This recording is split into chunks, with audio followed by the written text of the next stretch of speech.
Iniciamos. Muy buenas tardes a todos los participantes. Los saludamos desde el Ministerio de Salud, desde la Dirección de Infosalud, de la Dirección General de Telesalud, Referencia y Urgencia. Hoy, martes 20 de septiembre, tengo el agrado de presentar la telecapacitación Restricción de crecimiento selectivo en embarazo gemelar monocorial. Estará a cargo de la doctora Paola Rivera Carrillo. Ella es médico ginecobstetra, especialista en medicina y cirugía fetal del Hospital Nacional Docente Madre y Niño San Bartolomé del Ministerio de Salud. Antes de dar inicio a esta importante telecapacitación, les recordamos a todos los participantes que pueden realizar sus preguntas a través del chat, tanto de la plataforma Zoom como del canal de YouTube de Telesalud Misa Telecapacitaciones, donde estamos transmitiendo en vivo. Bienvenida, doctora Paola Rivera. Es un gusto contar con usted el día de hoy. Quedamos atentos a su presentación. Adelante. Hola, buenas tardes con todos. Y bueno, el día de hoy yo les voy a hablar acerca de esta complicación bastante frecuente en el embarazo gemelar monocorial. Específicamente hablaremos sobre la restricción de crecimiento selectivo en este tipo de embarazos. Okay, si me dan el pase ya puedo empezar. Okay. Listo, entonces empezamos. ¿Por qué estudiar este tipo de complicación? Tener en cuenta que aproximadamente este tipo de complicación va a afectar en el 10, incluso hasta el 15% de todos estos embarazos gemelares monocoriales. Hablaremos exactamente de lo que son los gemelos que comparten la placenta. Ya tener en cuenta eso, por favor. Luego, la restricción de crecimiento selectivo intrauterino está asociado a una alta morbilidad y mortalidad perinatal, llegando incluso a tener una mortalidad dentro del útero hasta un 90 o 100% si es que este se diagnostica antes de las 20 semanas y de acuerdo a la severidad del caso. Y también otro punto importante serán las secuelas neurológicas, ¿no? Después de que nace nuestro bebé, si es que llega a sobrevivir, tanto el sobreviviente, mejor dicho, también después del nacimiento va a presentar este tipo de secuelas. Bueno, el siguiente punto a tratar será acerca de por qué es que se presenta este tipo de complicación en este tipo de embarazos gemelares. Sabemos que como hay un compartimiento placentario, esta placenta estará a cargo de dar la sangre respectiva o los nutrientes a estos dos gemelos. Y se ha visto que en estas complicaciones encontraremos una discordancia marcada del territorio placentario. Como vemos en la imagen, lo estoy señalando con el puntero láser, vemos una única placenta y vemos aquí los dos cordones bastante juntos, y si nosotros trazamos una línea a través del ecuador placentario, veremos que este cordón que se encuentra lateral pues se queda con muy poca placenta, es muy poco territorio placentario, mientras que el otro tiene al menos unos 2/3 de esta placenta. Y es así que dará manifiesto la restricción del crecimiento intrauterino de este gemelo, que se quedó con poca placenta. Así como también ya había mencionado la inserción anómala de estos cordones umbilicales. Vemos que la inserción de este cordón se encuentra de manera casi central, sin embargo, la inserción de este otro cordón se encuentra de manera casi marginal. Es otro de los factores que van a dar como consecuencia la restricción selectiva de crecimiento.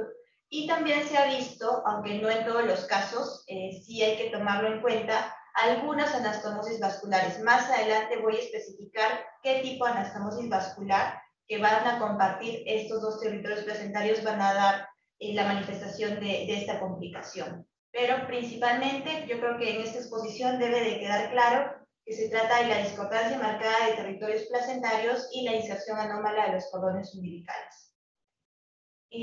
Analizar las placentas pues ya es un hecho que se ha venido dando desde ya menos una década de años. Existen muchos estudios en el que van a colorear las placentas, específicamente las anastomosis vasculares, como vemos aquí. Aquí en este estudio presentaron las placentas de este tipo de embarazo gemelar monocorial complicado con restricción de crecimiento intrauterino.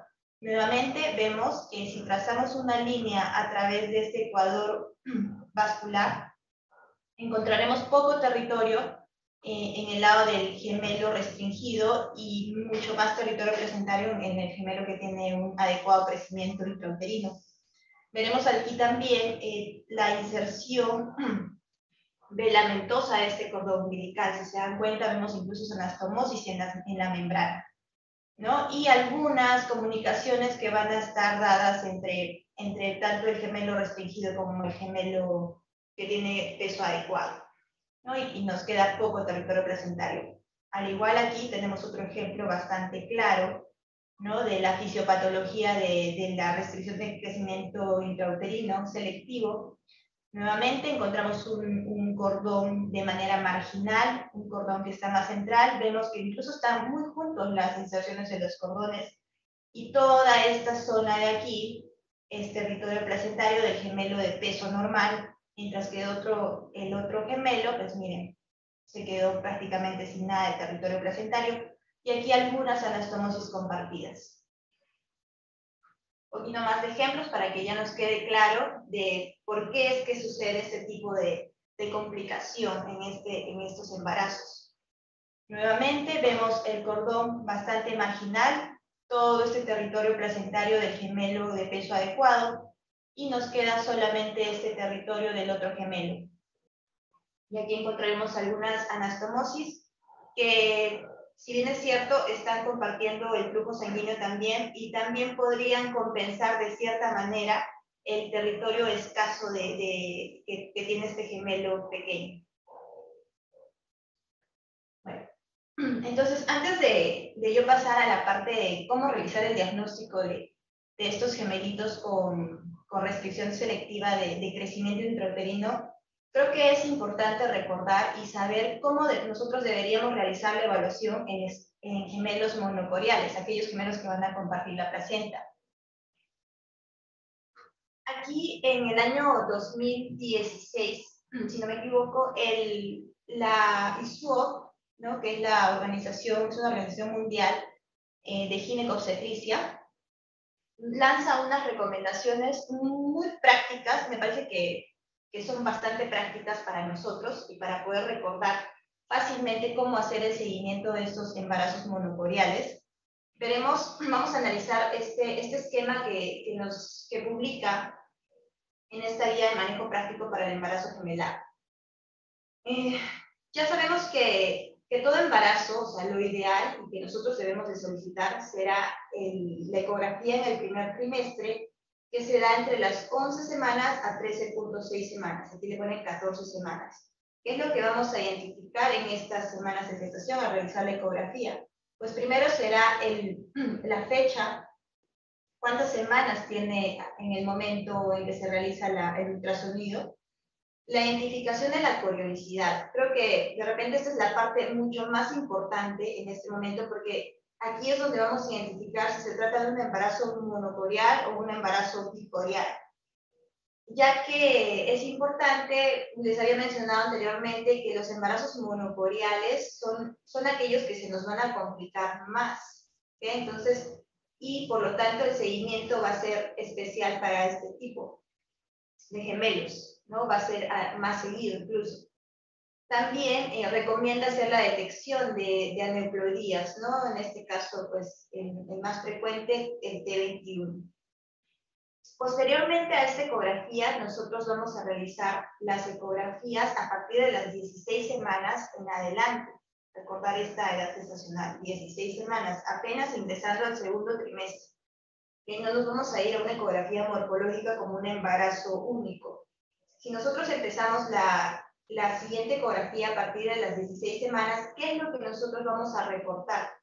Vamos a ver el crecimiento de ambos fetos, así como también el bolso mayor de líquido o el pozo máximo de líquido y la élite de la arteria umbilical. Ya podemos empezar a hacer Doppler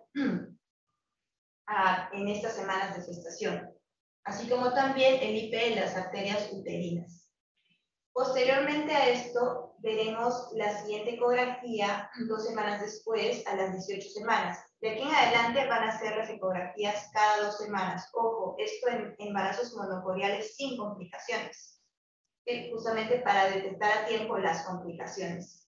Ya a las 20 semanas nosotros vamos a empezar podemos realizar la ecografía morfológica, vamos a ver detalladamente la anatomía de cada uno de los bebés.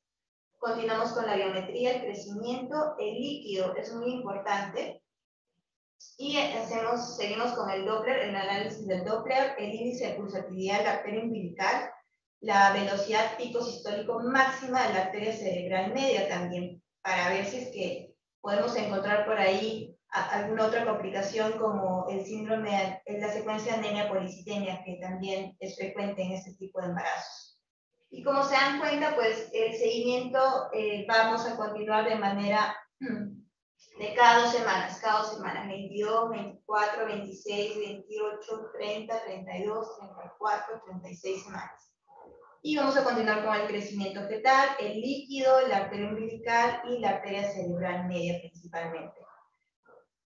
Otra cosa de lo que sí yo también recomiendo, porque aquí no lo menciona, será poder calcular la discordancia de los pesos fetales de estos gemelitos. ¿Y cómo nosotros vamos a calcular esta discordancia? En realidad no es nada difícil. Vamos a calcular el peso del gemelo mayor, restamos el peso del gemelo menor, eso lo dividimos entre el peso del gemelo mayor y lo multiplicamos por 100, y así nos dará un porcentaje. Es importante este porcentaje porque más adelante les diré cómo vamos a realizar el diagnóstico de esta complicación. Bueno, ahora sí, ¿cómo vamos a realizar el diagnóstico de la restricción de crecimiento selectivo intrauterino en esos embarazos gemelares monocoriales? Bueno, nuevamente me voy hacia las guías de ISUOP, bastante prácticos, muy recomendables, y recomiendo que vayan a la página del ISUOP y están incluso en varios idiomas, incluyen el español, ¿no? Entonces aquí el ISUOP lanza en el año 2015 que nosotros debemos hacer el diagnóstico con estos dos criterios. Primero, encontrar un percentil de crecimiento de, obviamente, el feto más pequeño por debajo del percentil 10 y la discordancia de pesos entre estos gemelos, que ya les mostré cómo es que se calcula, mayor o igual al 25%. ¿Okay?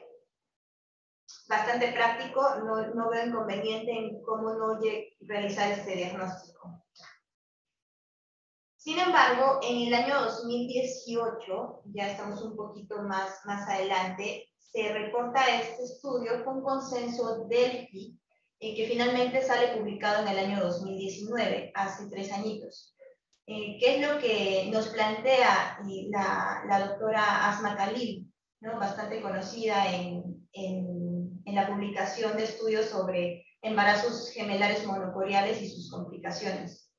Pues se da cuenta de que encuentra este tipo de parámetros en el que encontraríamos mayor sensibilidad para el diagnóstico de nuestros embarazos gemelares monocoriales con la complicación de restricción de crecimiento intrauterino selectivo. Entonces vamos a fijarnos en este lado de aquí, en la parte de monocorial, en la parte derecha. Entonces, tan solo con que uno de los bebés se encuentre por debajo del percentil 3, ya estaríamos haciendo el diagnóstico de embarazo gemelar monocorial complicado por restricción selectiva de crecimiento intrauterino. Ahora, y estos otros 4 parámetros, si nosotros tenemos 2 de los 4 parámetros, también daríamos al diagnóstico. Les voy a mencionar cada uno de ellos. Primero, tenemos el peso fetal estimado menor al percentil 10. Segundo, la discordancia de los pesos de ambos gemelos mayor o igual al 25%. El índice de pulsatividad de la arteria umbilical mayor al percentil 95. Y la circunferencia abdominal menor al percentil 10. ¿Okay? Entonces, si tan solo tenemos el crecimiento por debajo del percentil 3, ya estamos haciendo el diagnóstico. Y si tenemos 2 de estos parámetros, por ejemplo, encontramos una discordancia mayor o igual al 25% y un peso menor al percentil 10 de alguno de ellos, muy parecido a lo que nos nombraba la ISUOP anteriormente, pues ya con eso hacemos el diagnóstico. Pero aquí le está agregando la arteria umbilical, el IP y la circunferencia abdominal también. Lo veo bastante práctico también.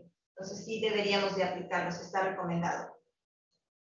La siguiente pregunta sería, ¿cómo realizar la clasificación de la restricción de crecimiento intrauterino? ¿Y por qué realizarla?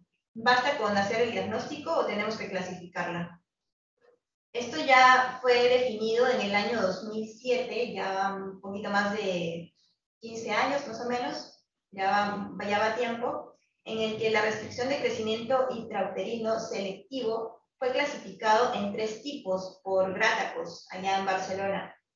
¿Qué es lo que menciona Gratacos? Encuentra 3 tipos según la fisiopatología y según el pronóstico que se pueda dar a este tipo de gemelos. El tipo 1, como vemos en la parte izquierda,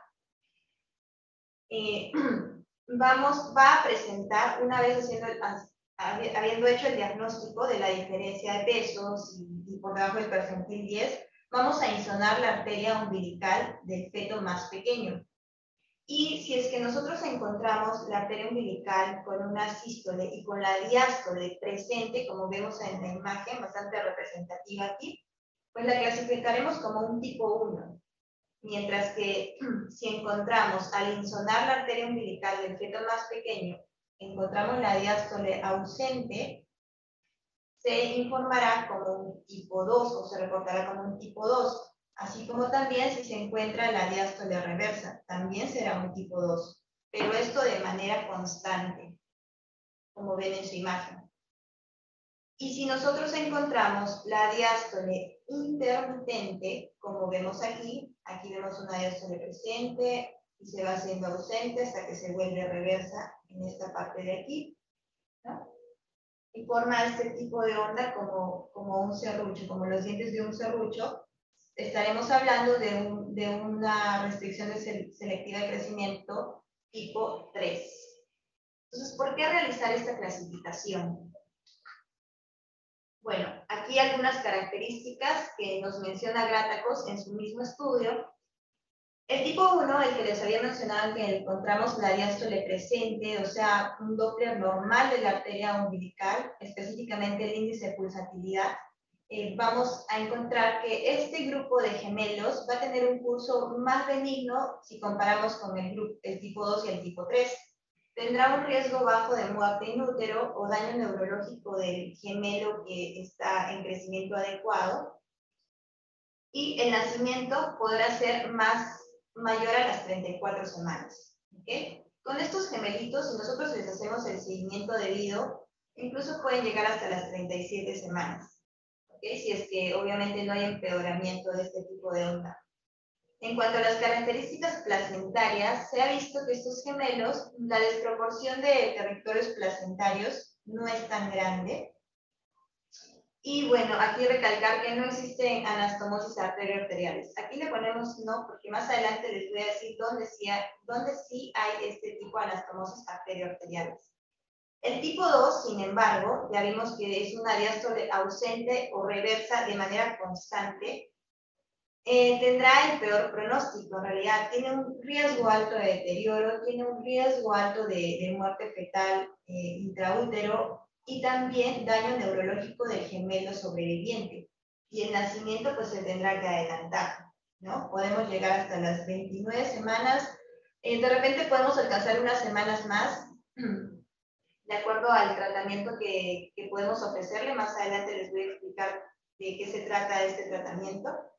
Y en las características placentarias, pues va a haber mucha desproporción de los territorios placentarios, va a ser bastante evidente, encontraremos de repente el cordón umbilical bastante marginal, incluso filamentoso. Y el tipo 3, finalmente, que es el de la diástole intermitente, tanto ausente como reversa, tiene un riesgo bajo de deterioro por hipoxia.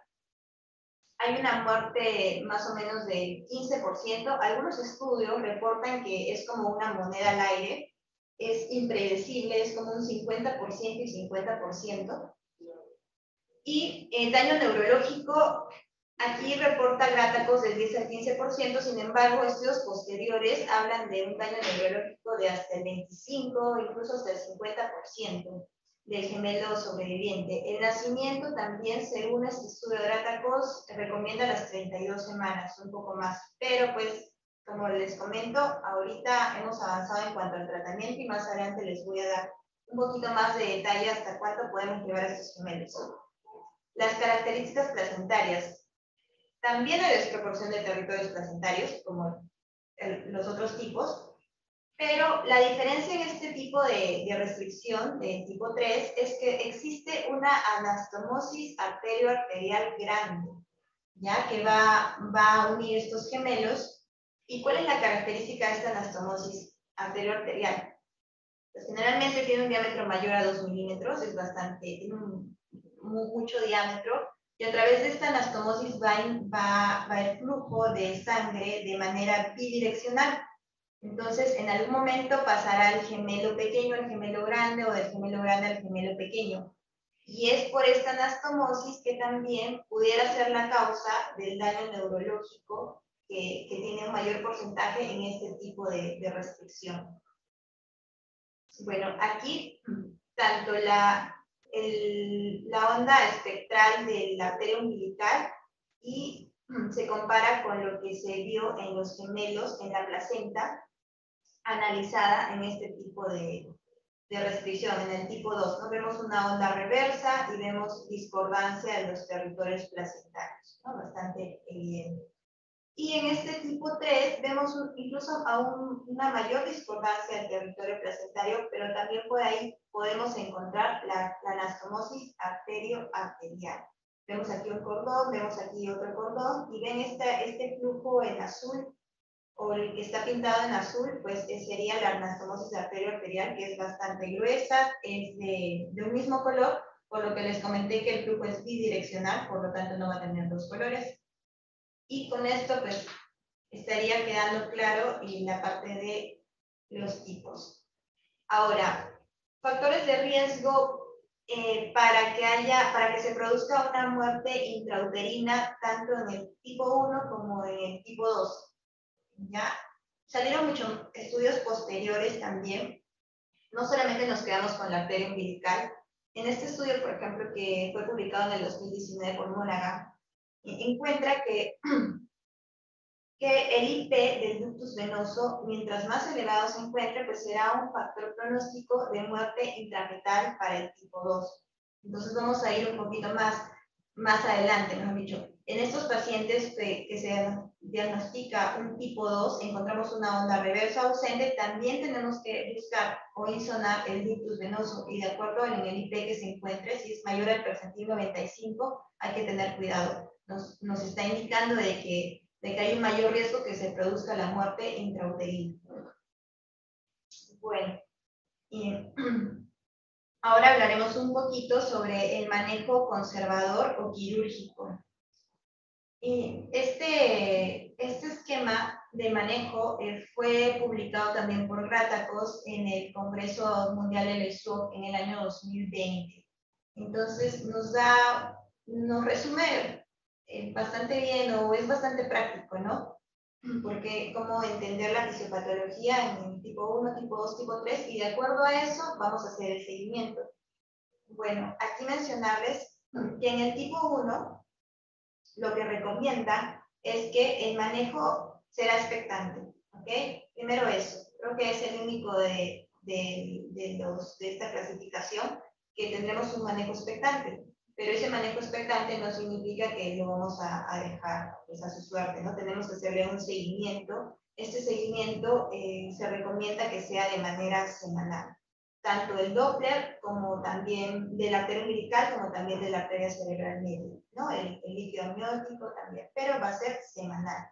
Recuerden que en embarazos monocorriales no complicados, el seguimiento es cada 2 semanas, pero si ya encontramos ese tipo de complicación, si este es un tipo 1, será de manera semanal. Luego, ¿qué hacemos cuando nos enfrentamos a un tipo 2 o a un tipo 3? Según Gratacos, lo que recomienda es que tenemos que encontrar estos signos de severidad. Si nosotros encontramos estos signos de severidad, pues vamos a actuar de manera diferente. ¿Cuáles son? Si es que el diagnóstico, tanto del tipo 2 o el tipo 3, fue realizado antes de las 24 semanas. Estamos hablando de una restricción selectiva de crecimiento intrauterino temprana, ¿ok? Antes de las 24 semanas.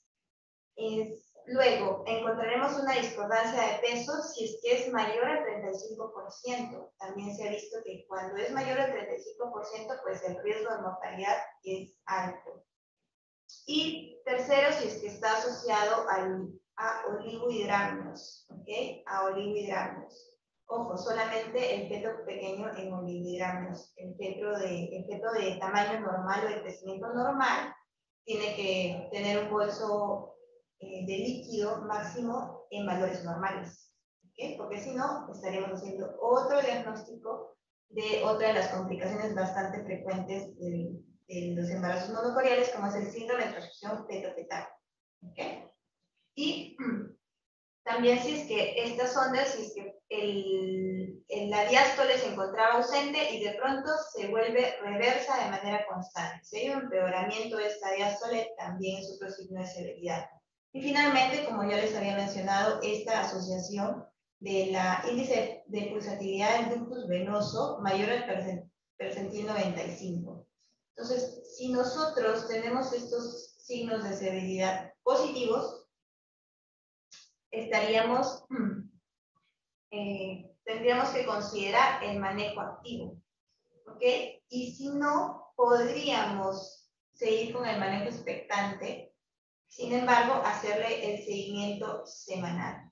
Bueno, esto es lo que publican ellos. Sin embargo, pues en la experiencia que tengo en lo que el manejo de este tipo de gemelos allá en Medicina Fetal México, donde me formé, pues nuestro manejo en el tipo, tanto en el tipo 2 como en el 3, pues vamos a diferenciarlos, ¿ok? Vamos a hacerlo de manera diferente. El tipo 2 es un manejo activo, ya va para manejo activo. Y el tipo 3 podemos hacer este seguimiento, pero este seguimiento va a ser un poco más corto. Podemos hacer cada 72 a 96 horas o cada 5 días, ¿ok? Hacemos un manejo, un seguimiento más seguido. Bueno, aquí algo más sobre el manejo, pues aquí todavía hay cierta controversia, ¿ok? Recordar que el láser placentario, y ya existen estudios tipo ensayos clínicos en los que se ha visto que es el manejo de primera elección para el síndrome de transfusión feto-fetal. De eso no hay duda. Sin embargo, aún está habiendo cierta controversia en cuál sería el manejo pues, adecuado para la restricción selectiva de crecimiento intrauterino. ¿Por qué? Porque técnicamente hablando, y así también lo menciona Gratacos, pues si es que nosotros comparamos ambas complicaciones, técnicamente hablando, va a haber mayor dificultad al tratar un embarazo o unos gemelos con restricción selectiva de crecimiento, ¿no? Por diferentes aspectos, como ya sea el punto de entrada hacia el útero, ya que no tenemos tanto volumen de líquido como lo tendríamos en un síndrome de transfusión feto-fetal, y por lo tanto sería más difícil la identificación de las anastomosis vasculares, ¿ok? Y pues solamente de repente un cirujano de mayor experiencia, una amplia experiencia, sería el adecuado para tratar este tipo de casos. Frente a eso, allá también en saber que estos estudios fueron realizados en países europeos, donde la terminación opcional del embarazo pues finalmente es una opción de ellos. Entonces hay que tomarlo con pinzas este tipo de tratamiento si vamos a comparar la oclusión de cordón versus el láser placentario. Bueno, finalmente les presento este otro algoritmo bastante práctico del grupo de Medicina Fetal en México a cargo del doctor Rogelio Cruz Martínez, en el que nosotros hacer el diagnóstico de restricción de crecimiento intrauterino selectivo, ¿qué es lo que vamos a hacer? Vemos que ya es un manejo mucho más especializado y es a donde nosotros apuntamos aquí en nuestra unidad de medicina y cirugía fetal. Entonces, ¿qué vamos a realizar? Primero una ecocardiografía fetal de cada uno de los fetos. porque también recordar, así como nosotros vemos esos cambios en el Doppler, también vamos a ver cambios adaptativos en el corazón del gemelo, tanto el gemelo pequeño como el gemelo donante, ¿no?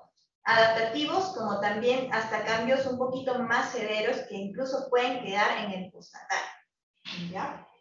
Luego, ecografía morfológica, pues detectar cualquier tipo de malformación. A veces la causa de que uno de nuestros gemelos esté quedando pequeño, pues puede ser alguna malformación asociada. ¿Ok? Tener en cuenta eso. Realizarle el Doppler fetal, así como también la longitud de cervix, es muy importante. Y también es valorada por la especialidad de genética perinatal. Bueno, una vez habiendo realizado estos 3 importantes exámenes o que haya pasado por estos 3 especialistas, vamos a clasificarla, ¿no? Como el tipo 1, el tipo 2, el tipo 3, que ya sabemos ahora de qué consiste cada uno de ellos. Si se tratara de un tipo 1, pues la evaluación será semanal. ¿Qué es lo que vamos a buscar? Semanalmente, el Doppler fetal, vamos a hacer la arteria umbilical, la arteria cerebral media, el líquido amniótico, el bolso máximo y la longitud de cervix. ¿Okay? Si es que este tipo 1 progresara a un tipo 2, pues ya el manejo va a ser distinto. ¿Okay? Entonces ahora nos vamos al tipo 2. Como les había mencionado, el tipo 2 no hay nada que decir, es candidato al láser placentario. ¿Okay? Es candidato al láser placentario. Y el tipo 3, esto sí, nuevamente lo manejamos con pinzas, sí puede ser candidato al láser placentario, pero también podemos darle manejo expectante en algunos casos. En algunos casos. Bueno, aquellos que sean candidatos al láser placentario pasarán por una evaluación por prematuridad. Haremos las distintas mediciones del cervix, haremos cultivos, tanto los cultivos vaginales como urocultivo. Será evaluado por el cirujano fetal y también tendrá una evaluación por psicología. Se realiza el láser y la evaluación posterior a este tratamiento, haremos un ultrasonido, una ecografía 24 horas post cirugía, descartando pues complicaciones propias del procedimiento, ¿no? Como despegamentos coronóticos, de repente algún hematoma por ahí, la septostomía, tenemos que identificar a tiempo. Sí puede ser una complicación de la cirugía, pero el manejo y el tiempo del término de este tipo de gemelos pues cambiaría. Y la longitud cervical. Posteriormente a ello, haremos el seguimiento semanal, nuevamente con el Doppler, arteria umbilical, el ductus venoso, la cerebral media, el líquido amniótico, la longitud de cervix. Tenemos que ver si es que la membrana interfetal está íntegra o no. Y posteriormente, a las 32 semanas, le vamos a realizar una evaluación del cerebro fetal, tanto del pequeño como el grande, si es que sobrevivieron los dos, o si sobrevive uno, pues a ese que sobrevive, la neurosonografía fetal avanzada. ¿Ok? Bueno, y posteriormente, en cuanto al punto de culminación, pues, como les comenté, el tipo 1, perdón, el tipo 1 lo podemos llevar a las 37 semanas, si todo va bien, ¿ok? A las 37 semanas. Si es que por ahí encontramos el Doppler de la umbilical ausente, si tuviéramos que hacer una cesárea, podemos llevarlo hasta las 34 semanas. Y el Doppler umbilical reverso, pues será un poco antes, ¿no? 30 a 32 semanas. Bueno, creo que tomé los puntos más importantes. Yo quiero que esto sea bastante práctico para nosotros, para poder dar el manejo adecuado. Y pues creo que eso sería todo por mi parte. Nuevamente me presento, soy la doctora Paola Rivera Carrillo, soy ginecobstetra ahorita en el Hospital San Bartolomé, haciendo viendo la parte de la unidad de medicina y cirugía fetal. Si es que hubiera alguna duda o de repente comunicarse conmigo acerca de este tema en específico, pues acá abajo les dejo mi correo electrónico, paolariveracarrillo@gmail.com. Muchísimas gracias, doctora Paola Rivera. Felicitaciones por esta excelente presentación. Y muchas gracias por la información brindada.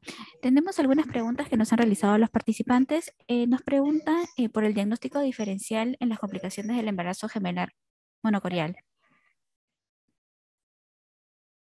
Diagnóstico diferencial. Bueno, tenemos 5 complicaciones, de las más conocidas del embarazo gemelar monocorial. ¿Okay? Tenemos el síndrome de transfusión feto-fetal, que es el más frecuente. Tenemos la restricción selectiva de crecimiento intrauterino. Tenemos lo que es la secuencia anemia policitenia o TAPS y la secuencia TRAP o gemelo acárdico.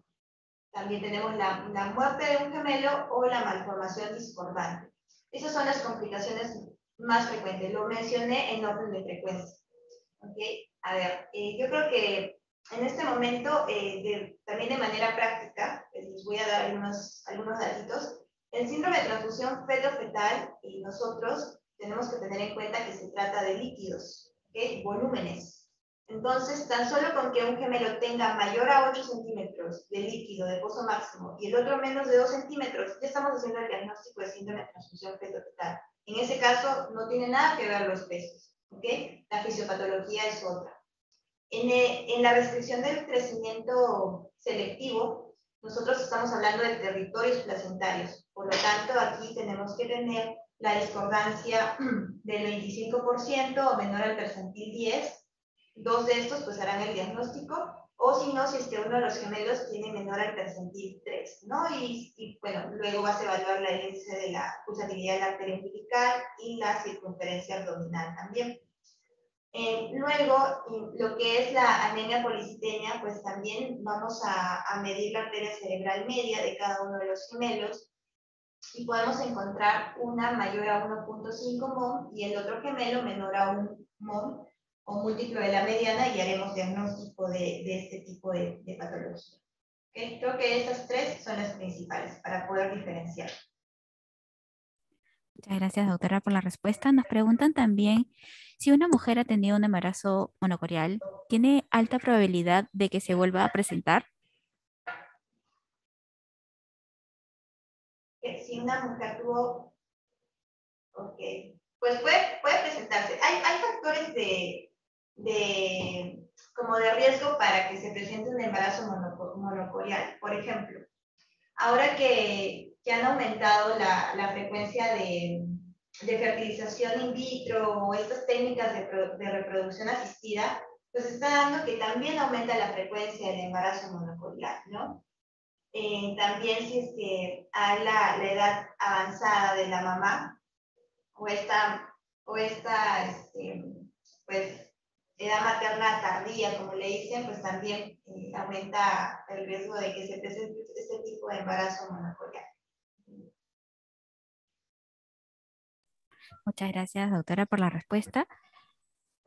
Nos preguntan también en qué casos se sugiere hospitalizar a la gestante, ya sea para el tipo 1, 2 o 3, según la clasificación de Gratados. Sí, muy buena pregunta. Nuevamente recordarles que el tipo 1 va a ser un seguimiento semanal, lo podemos hacer de manera ambulatoria, no hay problema. En el tipo 2, que sería la más severa, pues ahí podríamos ya pensar en la hospitalización, pero pensando en que tenemos que darle un manejo, ¿ok?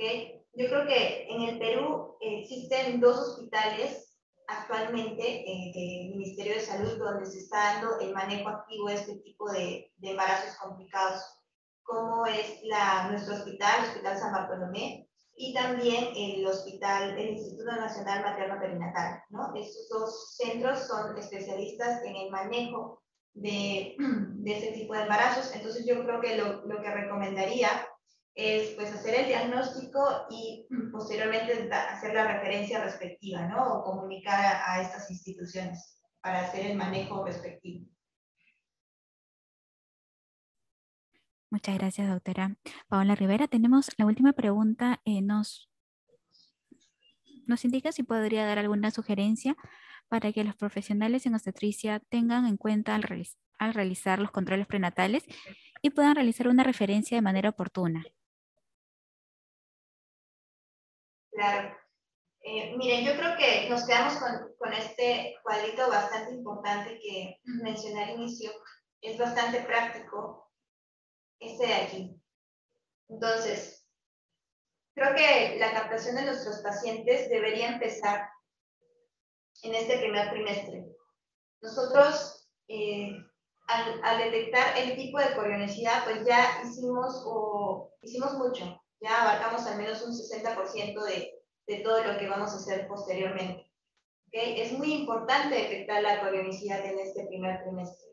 Posteriormente, no olvidar que el seguimiento de estos embarazos monocoriales empezará a partir de las 16 semanas. Mientras más temprano sea el diagnóstico, nosotros vamos a poder dar el manejo respectivo de cada uno de estos tipos de restricción selectiva y crecimiento. ¿Okay? Entonces, tenemos que dar el diagnóstico temprano. Y creo que ya es responsabilidad nuestra, ¿no? Este cuadro es bastante importante. 16 semanas, 18 semanas, 20 semanas, 22, 24, 26, 28, 30, 32, hasta podemos llevar hasta las 37 semanas, de acuerdo al tipo, ¿no? Muchas gracias y felicitaciones, doctora Paola Rivera Carrillo, médico ginecobstetra, especialista en medicina y cirugía fetal del Hospital Nacional Docente Madre Niño San Bartolomé del Ministerio de Salud. Ha sido un gusto haberla atendido el día de hoy con nosotros. Muchas gracias por compartir esta información que permite fortalecer las capacidades del personal de salud. Esperamos contar con usted pronto para próximas telecapacitaciones. Gracias a usted. Gracias. Agradecemos también al equipo de Telesalud del Hospital Nacional Docente Madre Niño San Bartolomé por la articulación y desarrollo de esta importante telecapacitación y muchas gracias a todos los participantes por la atención prestada. Esta telecapacitación la podrán volver a visualizar en nuestro canal de YouTube, Telesalud Minsa Telecapacitaciones. Los invitamos a suscribirse y compartir esta información. Muchas gracias, muy buenas tardes.